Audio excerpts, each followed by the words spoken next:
Welcome to As I Live and Grieve, a podcast that tells the truth about how hard this is. We're glad you joined us today. We know how hard it is to lose someone you love and how well-intentioned friends and family try so hard to comfort us. We created this podcast to provide you with comfort, knowledge, and support. We are grief advocates, not professionals, not licensed therapists. We are you. Hi, everyone. Welcome back again to another episode of As I Live and Grieve. Again, I appreciate so much that you take the time to listen.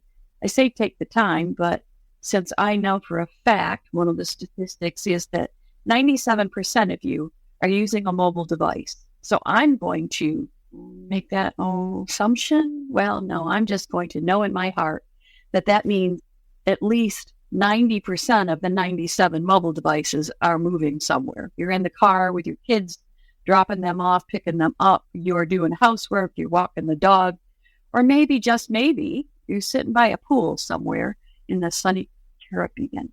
Isn't that nice? With me today is Steve Gamlin. Hi, Steve. Thanks for joining me.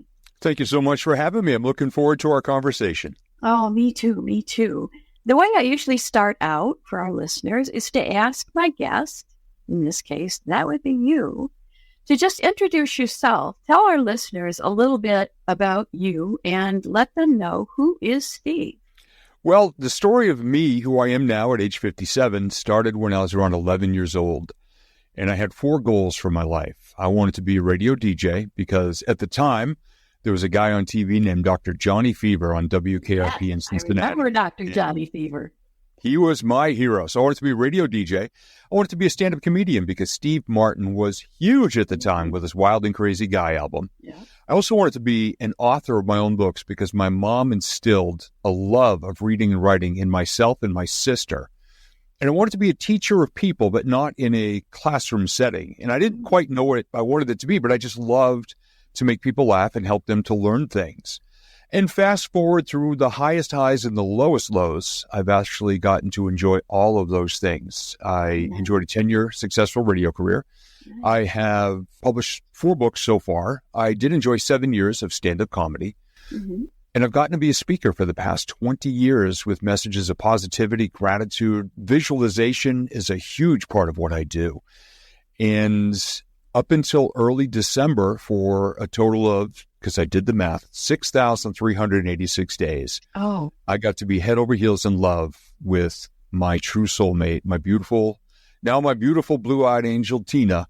Oh. That's 17 and a half years we got to be together. Wow. Our story was 1 in a million. We literally brought a fairy tale to life. And like I said, we got to enjoy it for 6,386 days until she passed away in early December, suddenly and unexpectedly, while we were traveling outside the country. Oh, dear. That's a whole different level of grief. It was. Goodness, that's you in a nutshell, and I love it. I love that you had these goals and you've achieved them. And even through the sadness, I hear in your voice so much positivity. So December 2024 is not that long ago. That's very recent. No. Yeah. How are you doing in your grief journey? I'm doing okay. You know, people say, some people in my own industry, which is why some days I just think my industry can be so full of garbage.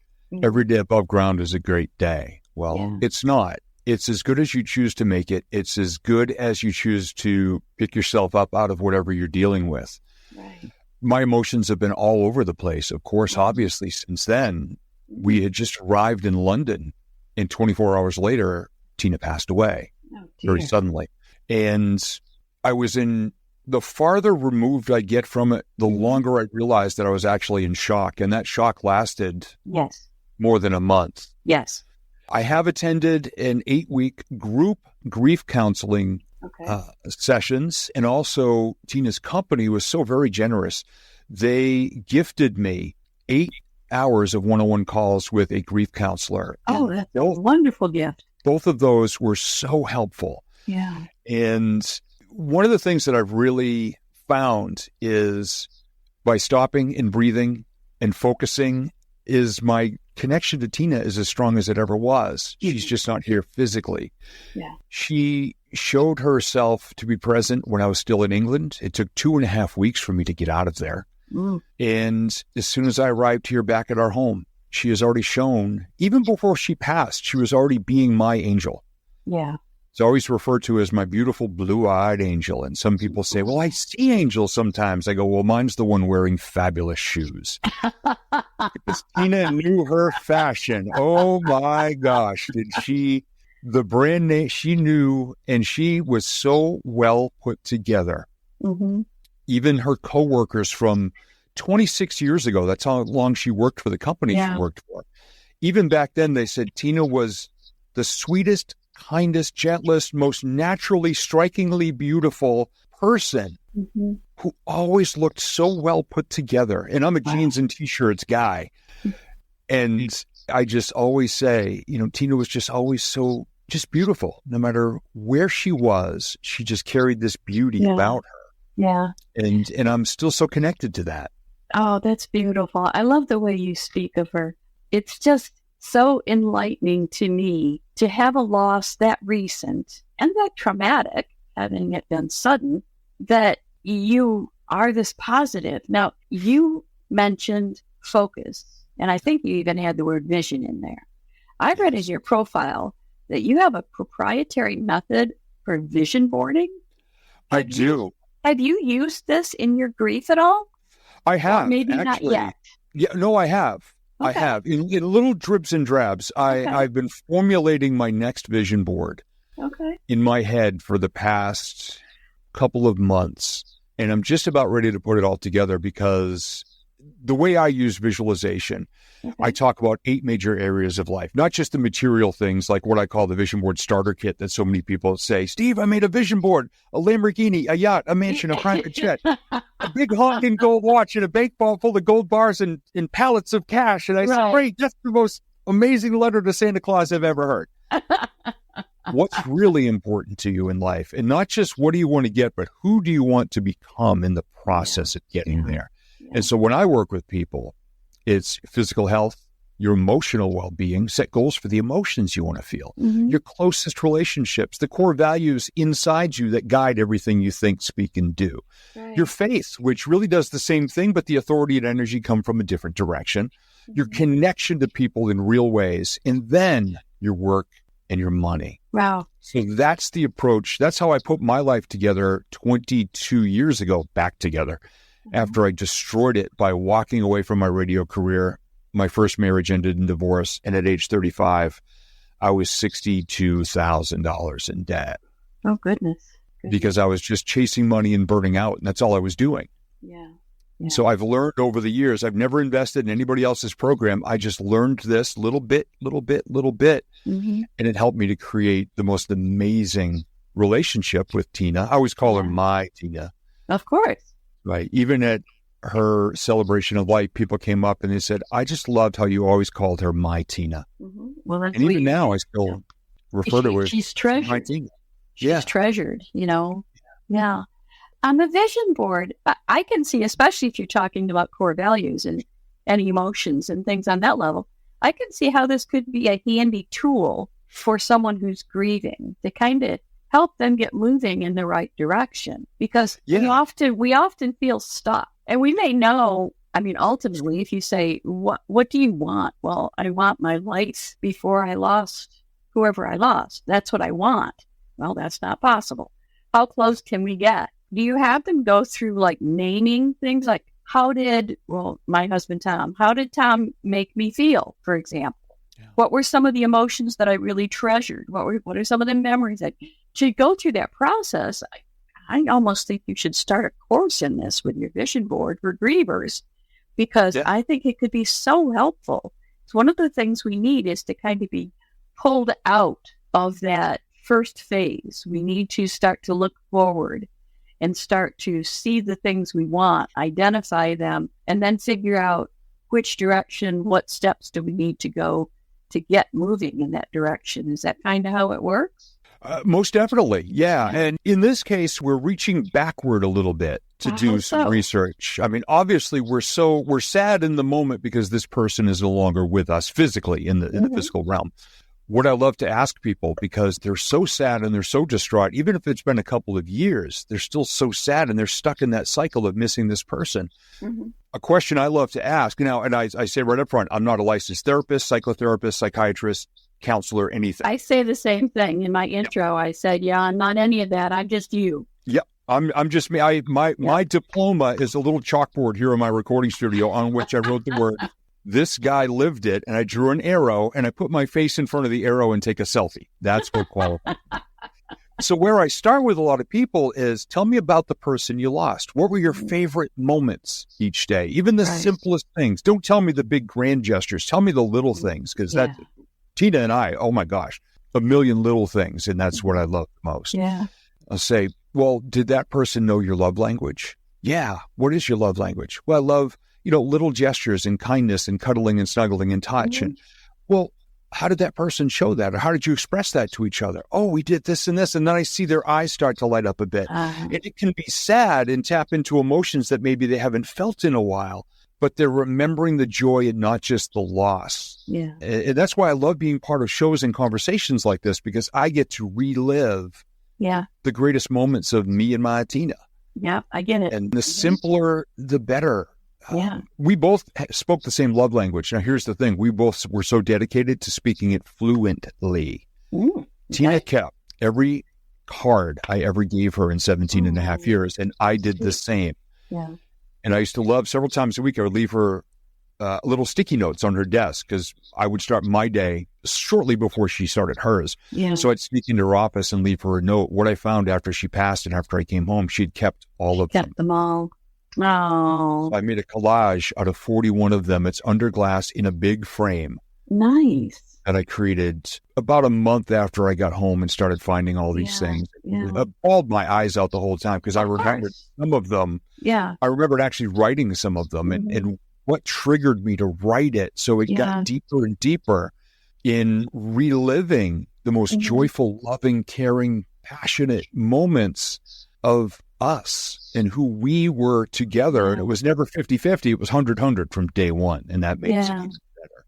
Yeah. Sounds like another healing modality, instead of, as many grievers do, sit on the couch, have the TV on for background noise, and sob or sleep, nap, whatever, but just sit there. Yeah. You got to get up and move. And even though it hurts to clear things out, as I'm sure it must have been very painful for you to clear out her office, her desk, and find those notes, you took those and turned them into not only a wonderful tribute, but a wonderful memory. Because every time you look at there, just another note might catch your eye, and it'll take you right back to that day, that time, and the reason you wrote the note. I just love that. How did the groups you attended or the therapist you spoke with, did they make any of these suggestions? Or was this just Steve bumbling his way through his grief? This was pretty much me just being me. Okay. And just doing all of these things. And I actually brought that frame with all the notes in it for one of the weeks, because they said, we'd like to give you a little bit of homework if you're okay with it. Bring something next week that represents your loved one, whether it's a picture of them or a memory or something. And I brought that frame with the 41 notes, and everybody just said, oh my gosh, I can feel the love you had for Tina. And then I shared a picture of her, and they just said, she's just gorgeous, just beautiful. Yeah, yeah.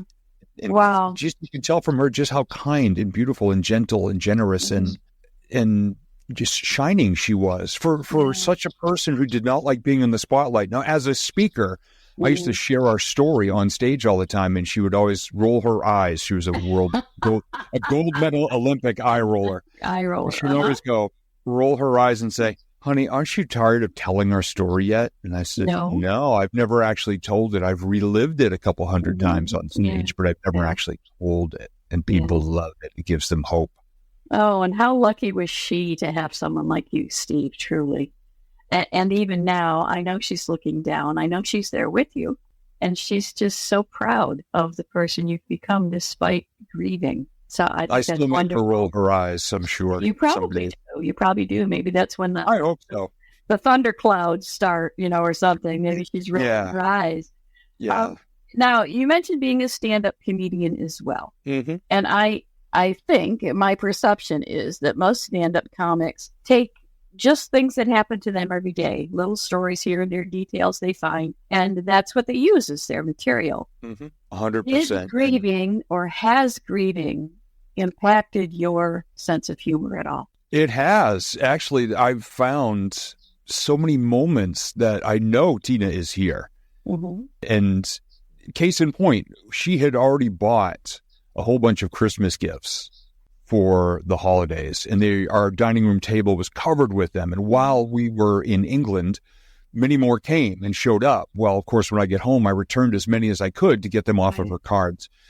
And there were a couple that I was pretty sure of who it was going to. Mm-hmm. And I said, okay, it's cooking related. It's probably going to Tina's boss's husband because he does all the cooking in their home. And then, of course, I start playing volleyball in my head going, well, am I really sure? You know what I'll do? I'll just give it to the neighbors across the street and the neighbors next door. I'll split the gifts. And as soon as I said that out loud, the song that was playing on Alexa stopped cold. And it was one of Tina's favorite songs. And it just stopped cold. And I just looked up and go, okay, I'll send it to Craig. I tried to just take the easy road out and walk it across the street instead of mailing it thousands of miles. Yeah. And Tina gently told me by turning off the music, as soon as I stated my intention of what I was going to do, she stopped the music. And I realized she wants this to go to Craig. Now, have you always been a believer in signs from beyond, signs from people next time? 100%. 100%. I've lost, just in the last 6.5 years, 5 people. Oh, okay. And I sense all of them at different times here and there in my life and in my path. Okay. How did that belief come to you? Do you remember? Was it in childhood? Did you get a sign and figure out that's got to be what it is? Do you recall? I've just always felt it. Okay. And I remember, probably in my childhood as well, but I remember when I was 24 years old, broken, depressed, living on my grandfather's couch, and I had a friend named Danny who asked me why I never followed my dream of being on the radio, which I talked about so much but never did anything about. Okay. And in the summer of 92, I went to broadcast school, got an internship, not even a paid job at the end of it. And Danny was so proud. And of course, I got the I told you so speech. And 3 weeks later, Danny passed away. Oh. He passed away from cancer. He had had it twice before, and it just came back very quickly and took him away. But he got to see me do that. And I enjoyed a 10-year radio career. I worked 15 years worth of hours in it and burnt myself out and decided to just walk away. But one of the last things I remember was at a concert in front of 15,000 people that our radio stations had created. Right. And at the end, there was a big fireworks show with the music background and everything. And I was sitting on the front of the stage with my legs hanging off the stage, knowing I was burnt out, I was fried, I was not doing well, emotionally, physically, mentally, anything. Mm-hmm. And I was looking up, and all of a sudden I thought of Danny. And as the fireworks are going off, I got tears coming out of both eyes. And I said, man, can you believe this? Thank you. And I just talked to him and remembered that all of this happened because he believed in me when I didn't. Mm-hmm. And I trusted him. And I've just always felt that I've had these people I've lost as guardian angels. Mm-hmm. And Tina proved even the day before she passed that she was already looking out for me. She used to say, she knew she had ischemic heart disease. Okay. We did not know it was as bad as it was. And she never let on because she didn't want to be fussed over. Uh-huh. And she was also struggling for 18 months with the side effects of menopause. It hit her hard. Yeah. She hadn't slept a solid night of sleep in 1.5 years. Oh, goodness. We used to sit there and she would say, we'd sit on the couch watching TV. She'd turn to me during a commercial and say, you realize I'm going first, right? Mm-hmm. And I'd look at her, me being me and us being us. I'd say, well, why do you get to go first? Yeah. And she'd say, she'd get in her very soft voice and she would say, because I don't want to be here without you. Mm-hmm. Mm-hmm. To which I would, of course, answer, me being me. So I don't even get a choice. And she'd say, no. And she would just turn right back and watch TV like it was nothing. Yeah. And of course, afterward, I realized that she'd been prepping me for this for the last 2 years. Oh, goodness. Yeah. And the day before she passed, we had just arrived in London. I took a picture of a building across the street because it looked like the Nakatomi Plaza building in the movie Die Hard. Okay. And I thought that was funny because it's not Christmas till you see Hans Gruber fall off Nakatomi Plaza. Die Hard is a Christmas movie. That's right. I used her camera to take that picture. And then when we got back to our room, I said, oh, babe, what's the password for your phone so I can get that picture? In 17 and a half years, I'd never asked her for the password for her phone. Mm-hmm. And the next morning, she was gone. And because I had that password, I had access to our hotel reservation, our flights home, the limousine company picking us up in Boston, her family's phone numbers. Yep. She took care of you. Yeah. She was already taking care of me the day before she passed and looking out for me. And it may not have even been a conscious thought of hers.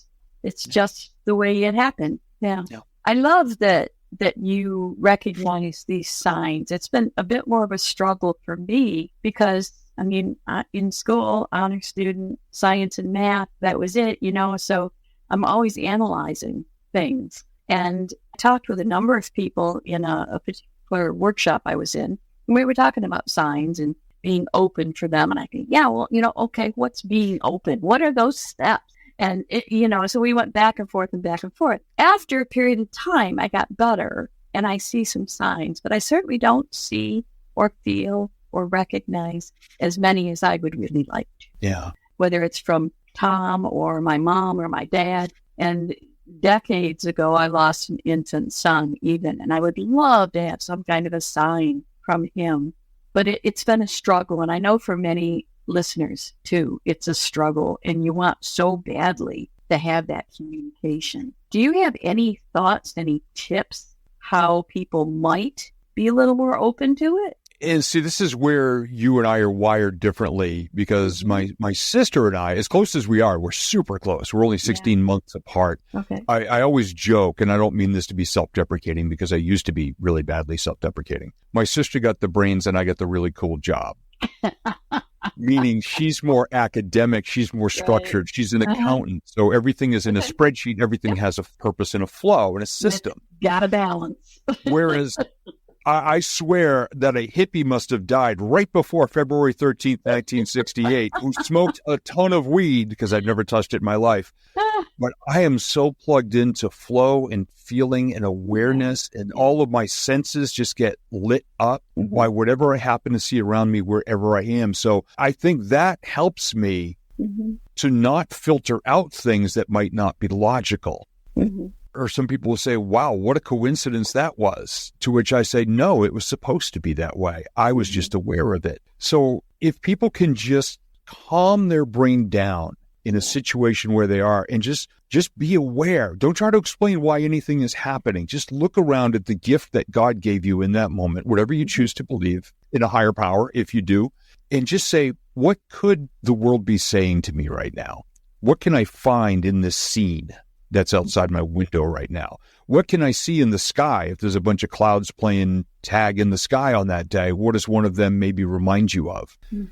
Every morning, right after I work out, it's a tablespoon of olive oil. It's an eighth of a teaspoon of cayenne pepper. Ooh. It's a squeeze of lemon juice, and it's a couple little drops of honey to dilute the cayenne pepper. Right. And I stir it up and I drink it, and then I swirl my finger around to get the rest of it out. Well, this morning I was swirling my finger, and all of a sudden I went, oh my gosh, that's a giraffe. Literally like drawing art with cayenne pepper and honey.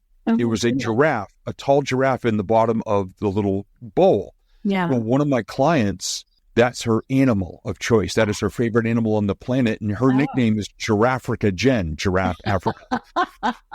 And I wish I'd taken a picture, but my finger was still moving and I wiped out the giraffe. But I will tell her today. Sure. I said, I thought of you this morning because in this little bowl, I saw a giraffe for a half a second. So that's a sign that I'm supposed to be in touch with her in some way today. And you watch, after this conversation, I'll go upstairs. I'll probably have a message from her. From her. Yeah. Yeah. And that's what I encourage people to be. Just be where you are. Turn your brain on pause or hit the dimmer switch and stop trying to explain or systematize everything. Yeah. And just enjoy what shows up. And your mind can get blown some days when all of a sudden 2, 3, 4, 7 things have happened because you're being aware and you wonder how many more you're missing all this time. Yeah. And I just heard something in what you were relating that it was almost like a light bulb moment for me. You didn't see the light go on over my head? That not only do you see something. Maybe that's just a little unique, or maybe you haven't noticed it before, but you need to make a connection.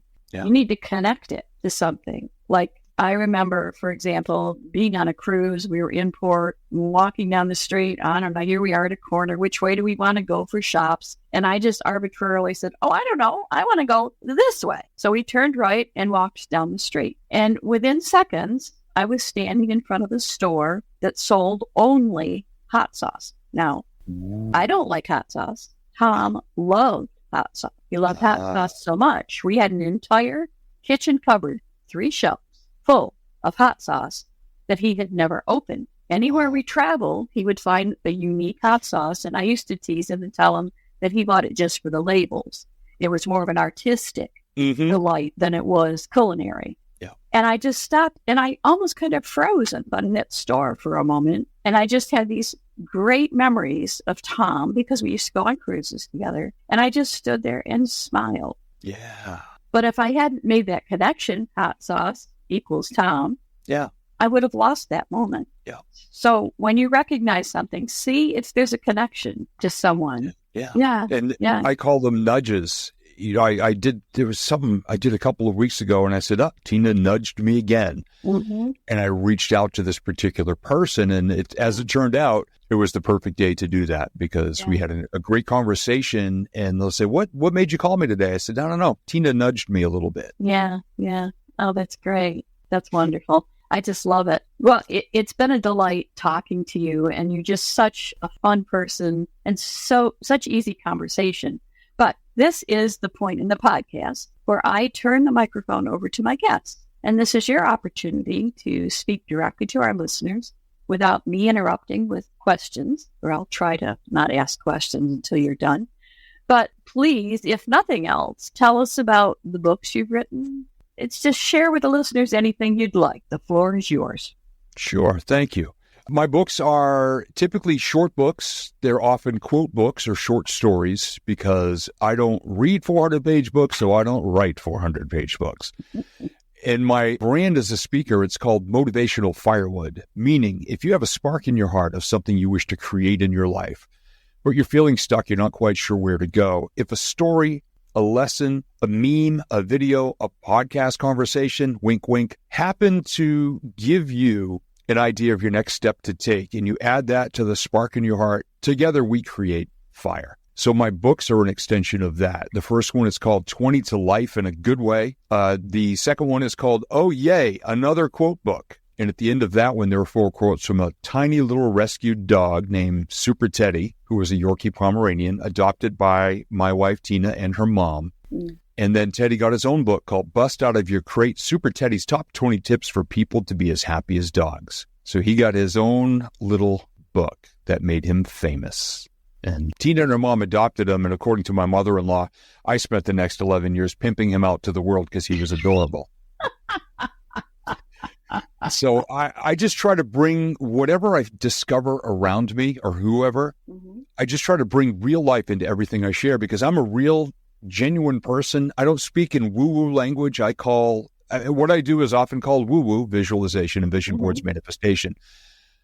The way I explain my style, it's blue-collar woo, meaning I'll hand you some tools, we'll roll up our sleeves, we'll get down in the dirt together, and we'll do some work, and we'll create something pretty beautiful together. That sounds great. There's been so much content here for our listeners, from the concept of maybe creating a vision board, but remember to include your emotions, the things, the way you want to feel in the future, not just the lifestyle you want, but the way you want to be yourself, the person you want to be. I could never have designed a vision board for the person I am now because I didn't know till I got here that, I kind of like this lady. She's an old lady, she's full of spunk and sass, and she's going to be around for a long time. But from the vision boards to your books, now you have a TED Talk in your future? I'm working on it. I did submit it. I'm just waiting to hear back if I've been selected for this particular one. And if not, I'll just look for the next one. Keep trying. Well, so listeners, listen for him, watch for him in a TED Talk as well. If you've enjoyed hearing what he's had to say, go get his books. I'm going to check his books out. I love quotes. And I love things like that. And I often gift things like that because it's those little blurbs. And sometimes when you're grieving, you can't read a whole chapter, not for nothing. But, you talk about a 400-page book. Sometimes it's a struggle to read 3 paragraphs. So any book that has little brief excerpts, stories, whatever, I'm always up for that. They're real easy to, I even take one when I'm standing in line at the grocery store sometimes, and I'll just reach in my purse and pull out the book while I'm waiting. It's been a delight having you, and don't be surprised if at some point I reach out and try to snatch you back again for another guest appearance, because it's been such a lighthearted, comfortable, easy conversation with you. My lights just flickered. I wonder if that's Tom telling me something. It's time to stop talking. He used to try to cut me off all the time. So with that being said, listeners, I'm going to wrap it up. I'm going to say, take care of yourselves, whether it's finding the right community support, whether it's finding the right book, whether it's finding the right TED Talk. Take care of yourselves and catch us again next time as we all continue to live and grieve. Thanks again, Steve. Thank you. Thank you so much for listening with us today. Do you have a topic that you'd like us to cover, or do you have a question from one of our episodes? Please email us at info@asiliveinggrieve.com and let us know. We hope you will find a moment to leave a review, send an email, and share with others. Join us next time as we continue to live and grieve together.